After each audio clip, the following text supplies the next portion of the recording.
Hello there, Cher. Hey, Candace. So good to be with you.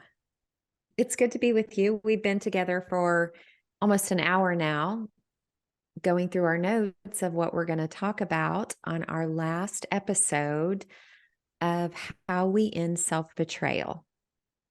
How do you think it's gone so far? Like, how are you feeling about what we've brought? Yeah, I think it's been really good. And I think self-betrayal, I think, is something that isn't talked about a lot. I think even when we started talking about it, I wondered, okay, how is self-betrayal showing up? How has it shown up in my life? How is it showing up in my life? And I really like the points that we have emphasized, and I really like that we have made it um, practical, Mhm. really wanting to give our listeners a sense of, oh, here's a step that I can take, and here's something that I can implement, and to really help people move toward ending self-betrayal, which is just so important. So I've really liked this series a lot. Yeah, I like the way you're saying, when we start a series or we're processing a topic, we've said this, and if you've listened, people know we're not coming as licensed clinicians. We aren't coming as experts in anything that we're talking about, but we are showing up wanting to lock arms with people that are on the journey and maybe a little ahead, right? That yes, we're practicing these things, we're still doing the work, and we still feel the pain sometimes when those patterns are showing up in our lives, but we don't feel helpless anymore. Yeah. And it's so good, even as we've been processing here for the last hour. I mean, we're talking about the podcast episode for today that we're going to be recording, but then we're talking about our lives, and we're talking about real events that are going on right now and in our work or in our relationships. And the truth is, like, the journey of healing from childhood trauma and complex PTSD is an ongoing journey where, in a sense, we don't really arrive, and yet we enter this realm more and more where we see, oh, the way I'm responding today is not the way I would have responded, 6 months ago or a year ago. And so, but we're still very much in it, in the ongoing aspects of our lives. And even this morning as we were talking, I was like, yeah, this is why ending self-betrayal is so important. And yeah. Yeah. I'm thinking about Adam Young right now because um, we listened to him, quite a bit in the beginning and still listen to him today. And he talks about when we start taking our story seriously. And, what I want to say about that is taking our story seriously doesn't mean that our whole lives are consumed with always doing trauma work, No. always thinking about the trauma.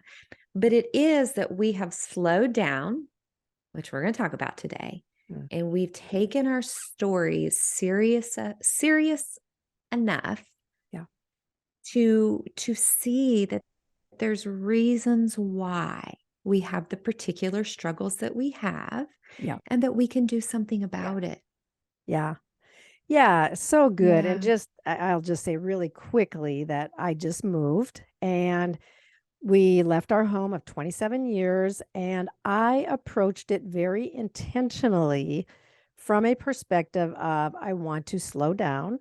I want to make sure that I am being intentional with the practices that I know now help me stay grounded so that my triggers aren't popping up all over the place, and where I'm getting dysregulated all over the place. And so as we've gone through this process over the last 6 weeks, really, that I have gone slow. I have maintained my morning quiet hours, and just to be able to be at this point of saying, like, we made it through really, really well. We I will say I made it through differently than I would have in the past. And that is why this work is so important. And it's not like I was thinking every minute about um, um, my trauma, but I was much more intentional about how do I stay in a place where I feel safe and secure and where I'm able to pass on love to the people who are around me rather than just throwing dysregulated states of being all over the place.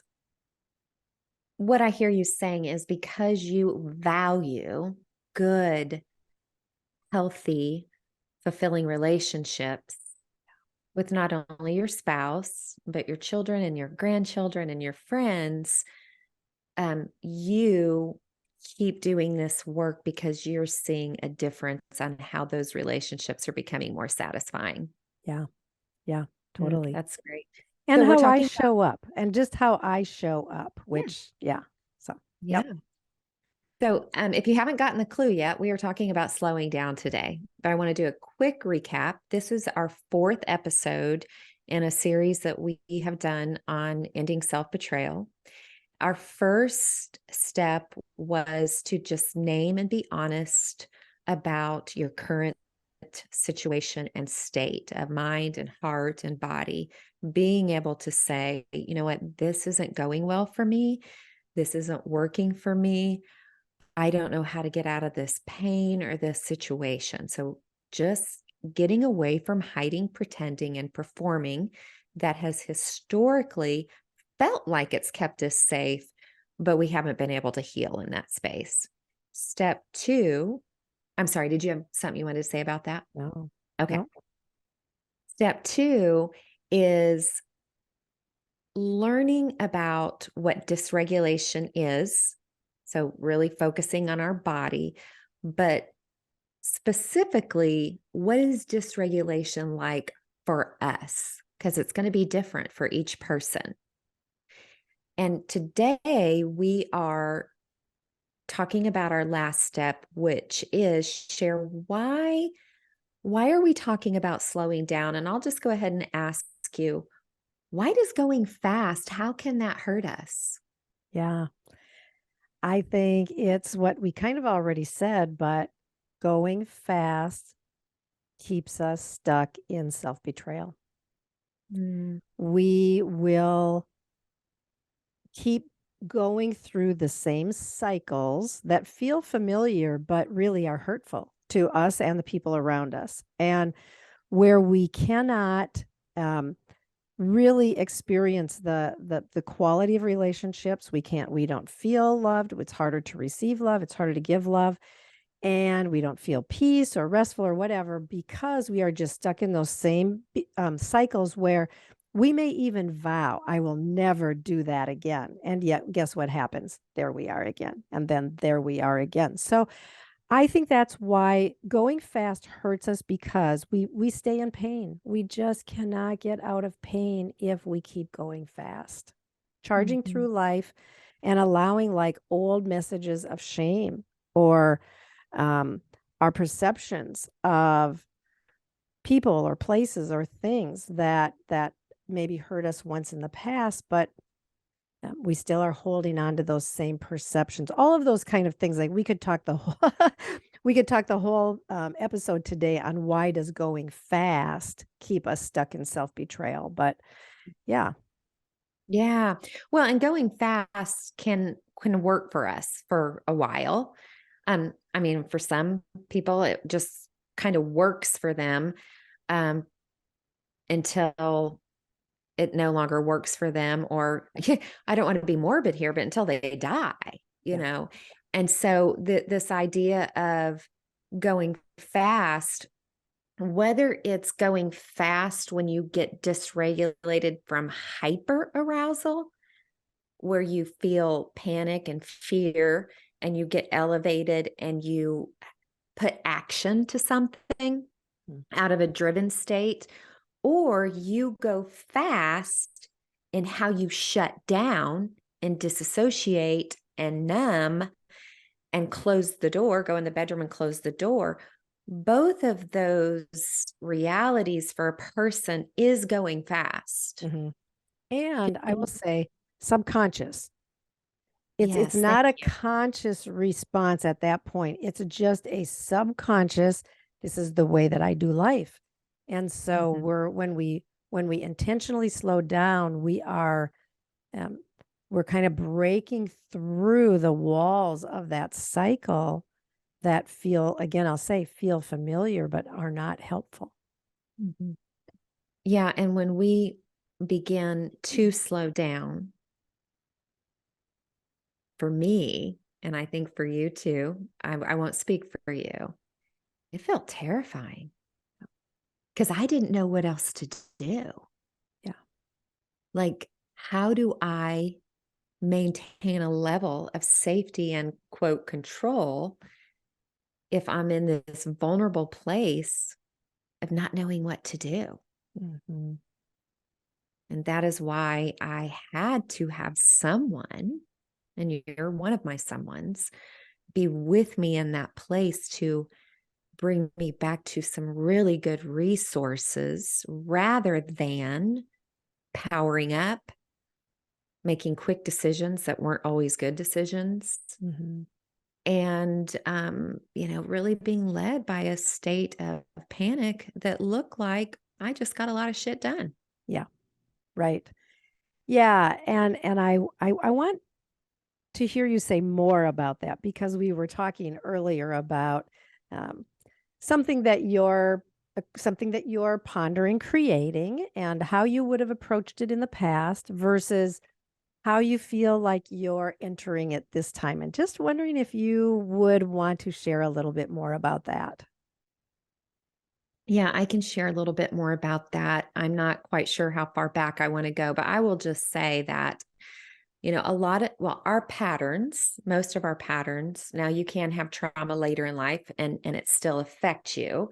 But for childhood complex trauma, those patterns originated in childhood.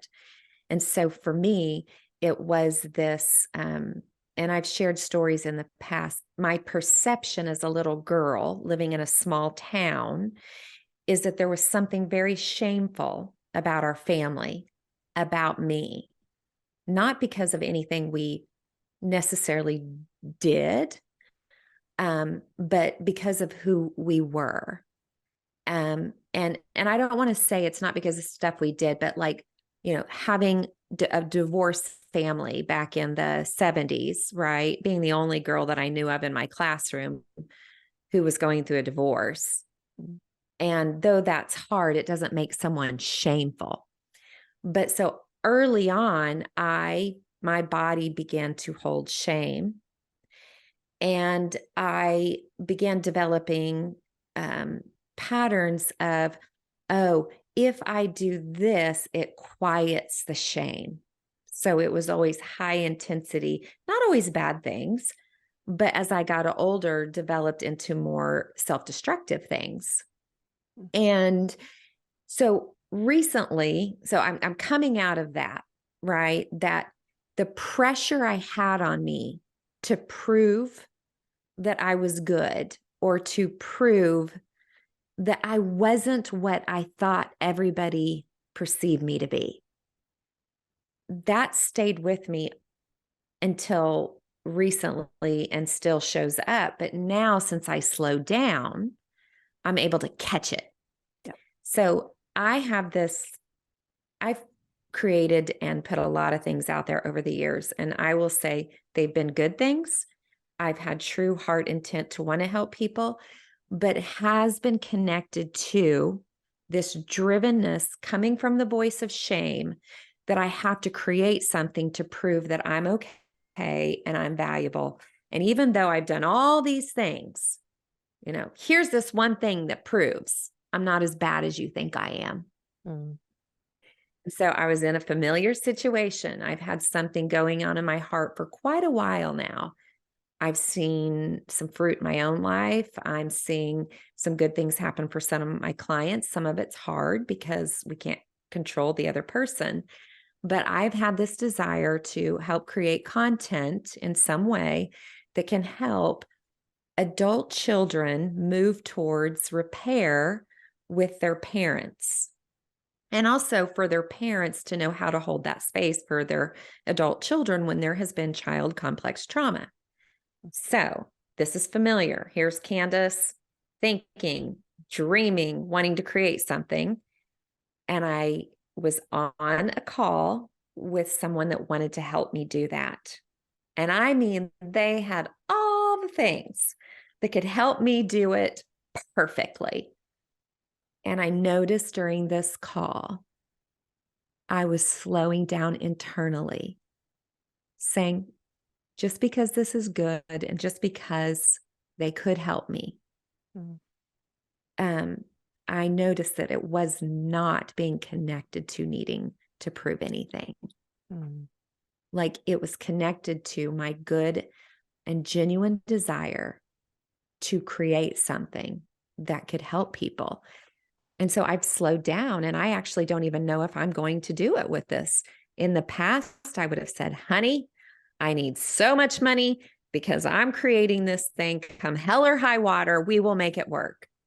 And obviously that hasn't been, the best thing for my marriage either. Yeah. Yeah. I really love that. I love so much about it because you are creative and you do produce and accomplish. But I really love your awareness of how shame has really driven that and the fear of being shamed. And the fact is that you have been shamed. And so that's real. And I think for a lot of us, that is real. Like shame has a very loud voice that motivates us because with shame comes tremendous and horrible levels of pain. And so if we can do something to numb that pain, we'll go there because it's unbearable. And go ahead. You said something as I was sharing about public shame. And my response to you, we both quit talking. Yeah. And we both got emotional. And Yeah. one, I just want to say thank you for being with me in that. I saw you be with me in it. But I identified that public shame has driven me to want public redemption. Yeah.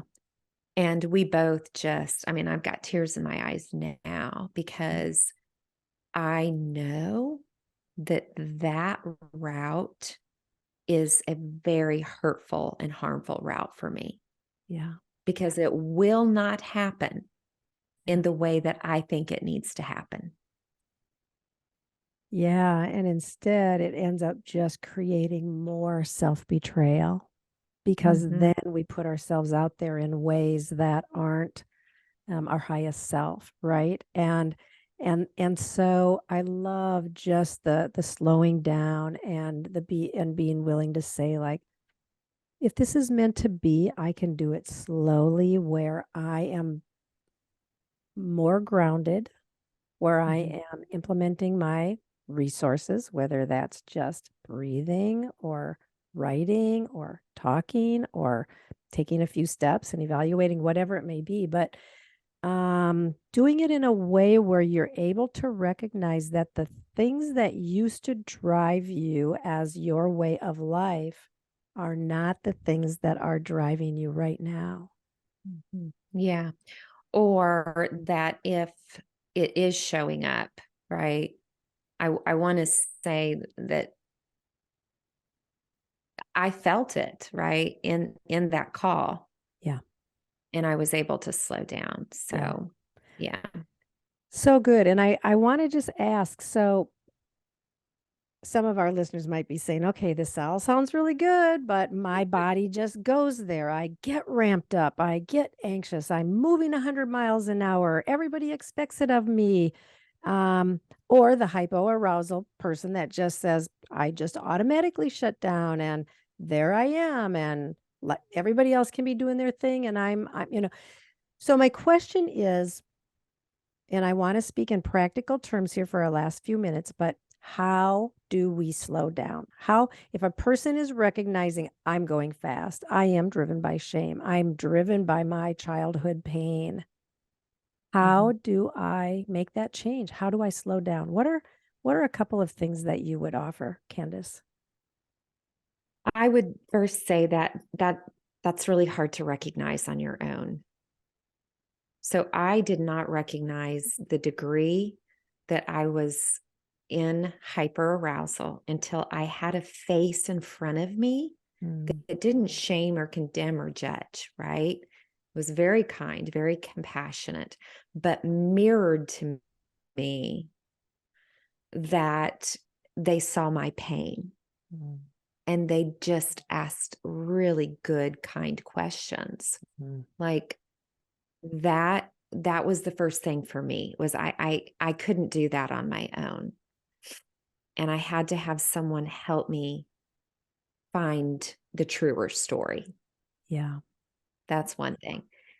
And I want to say, when you're in this work, you also begin to recognize that the pressure that we have from either going into hyperarousal or hypoarousal, okay, the pressure that we feel in those moments does come from the pressure that little boy or girl felt growing up when they had to try to figure out how to be safe, how to make somebody else happy. Yeah. It's horrific. Yeah. And we get it. And we want to say that um, we won't get out of that if someone's judging us. Mm, We need people who can help us come to the truth, but that's different than being in spaces where people are condemning you for your coping behaviors.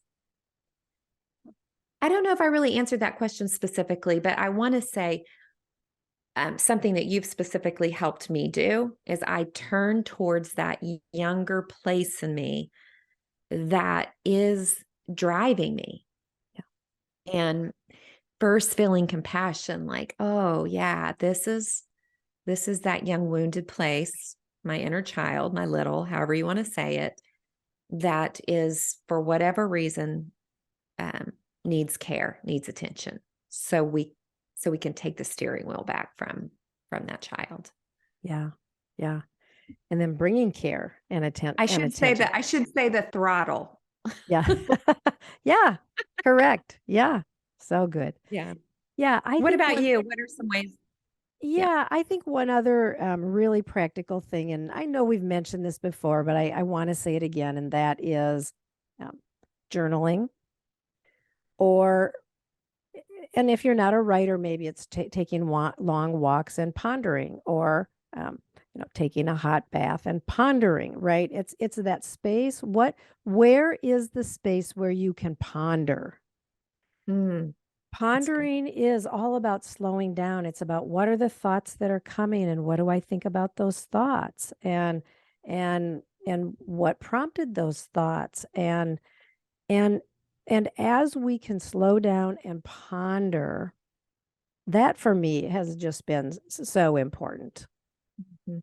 You're saying the word pondering, but for some reason, this image popped in my mind of if you order a piece of real high quality, good steak, right? We may have to throw this out, but we'll see if we leave it in. It's just coming to me right now. But like, what does it look like to slow down and savor? Mhm. You know, and so I know pondering, it's almost like even though it feels uncomfortable, you're savoring that there's something of substance to the story behind this. Yeah. And And and it can be and good. well, it's good, but even if that story is full of pain, like as you and Mm. I were talking and this topic came up of public shame, and we both just got quiet for a little while. And I felt like that was a moment of savoring, right? We both of us internally together were there in that space of remembering and recognizing the power that has been there in our lives because of those experiences, and because we savored that for just a minute. I feel like I'm going to be spending a little more time there today and maybe in the coming days. Like, um, so savoring, yes, it allows us to go to those places where our perceptions have been established for a long time. Um, I will just say, I've had church harm in my past, and so church has been very hard for me for the past many years. And for the most part, I haven't. Um, my body has not been in a church for a long time, and that regularly, and that when I am there, I really struggle. I sometimes I find myself, it's hard to breathe, and yet I've been just feeling again a little bit like, what would it be like to re-enter that space? And Gary, my husband, and I have been talking about that, and it's kind of like we're savoring this topic a little bit, where there is a lot of pain. And yet, there also is so much in my life and in my history, there has been so much goodness too. And so just it's a hard topic, and it needs time, and it needs going slow, and just doing some of that savoring of where's some of the goodness there. And when you eat a good steak, you also, there are those little scraps that you cut off and throw off to the side of your plate, right? And but you don't want to miss the goodness because of the stuff that has to be set aside. And so yeah. Wow. First of all, thank you for naming that. I do believe that we will end up doing some episodes specifically on this. We are taking it slow, right? Yeah. We are taking this so slow because it is so important to us. Yeah. And I just want to say, I see your pain in that. And I also see your courage to say, I don't want to throw out all the steak, but Yeah. I need some things to be cut away for me to feel safe again. Yeah. Yeah. Yeah. So good, Cher. And so good to be with you today. We're talking about ending self betrayal, Yeah. and it is vast and wide Yeah. in how that looks. So we don't want to make this sound easy necessarily. We just want it to be important, that there's a reason why. We can slow down and be curious about the ways that we are betraying who we were created to be and who want to be, but keep bumping up into the pain of our past. Yeah. Yeah. An important topic for sure. And I just hold hope for our listeners. I just wanted to say a word that just come and enter this space. It's so worthy. And if you are experiencing those repeated cycles of pain, it's not easy. It's not an easy journey, but it's a worthy journey. And it's a journey that can bring so much goodness. And I just invite our listeners to take another step in. Yeah. So good to be with you. And I just so thankful for you, and wish I could give you a big hug right now. Yeah. That's one thing that we have to contend with when we don't live in the same community, but just Yeah. love you so much, friend. Yep. I love you too, Candace.